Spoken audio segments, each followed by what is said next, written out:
নমস্কার, আপনাদের হচ্ছে নিউজ লাইন। ইসলামপুর অতিরিক্ত পণ অনাদায়ে গৃহবধূকে খুন করার অভিযোগ উঠল স্বামী ও শ্বশুরবাড়ির লোকজনের বিরুদ্ধে। ঘটনাটি ঘটেছে ইসলামপুর মহকুমার গোয়ালপুকুর থানার শোলপাড়া গ্রামে।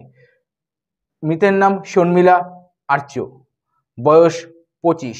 স্থানীয় পুলিশ সূত্রে জানা গেছে, প্রায় 4 বছর আগে শিলিগুড়ির চম্পাশাড়ির বাসিন্দা শর্মিলা আর্যের সামাজিক মতে গোয়ালপুকুর থানার শোলপাড়ার প্রকাশ রায়ের সাথে বিয়ে হয়। বিয়ের 1 বছর পর এক কন্যা সন্তানের জন্মদিন শর্মিলা।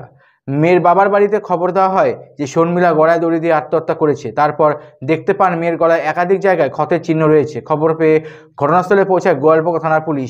মৃতদেহটি উদ্ধার করে ময়নাতদন্তের জন্য মর্গে পাঠিয়েছে। আমার মেয়ের বিয়ে হয়েছিল শোলপাড়ায়, যার সাথে তার নাম বলবেন। দীর্ঘদিন হচ্ছে তারা অশান্তি করে, আমরা বিভিন্ন সময় সালিসি করেও সেটা মেটাবার চেষ্টা করেছি। অনেক অসুবিধা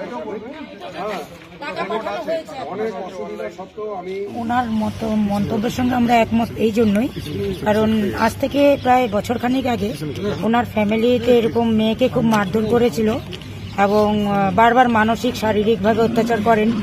তো আমাদেরকে ডেকেছিলেন পাড়া থেকে। তো আমি সম্পর্কে পিসি হই মেয়ে যিনি মারা গেছেন। আমরা পরিবারের সকলকে নিয়ে, বাইরের কাউকে নিয়ে যাইনি, পরিবারের সকলকে নিয়ে আমরা উভয় পক্ষকে বসিয়ে আবার কি ভুল ভ্রান্তি আছে এগুলো মিটিয়ে দিয়ে আমরা ওরা ভালোভাবে সংসার করার জন্য আমরা বুঝিয়ে দিয়ে এসেছিলাম। এটা কতদিন আগে? 1 বছর হলো। 1 বছর। ওনার ছেলের বাবারও অভিযোগ ছিল রান্না করে না, এই সেই মানে যেটুক ছোটখাটো পরিবারে ঝামেলা হয়, ঝামেলার ইস্যু ছিল না।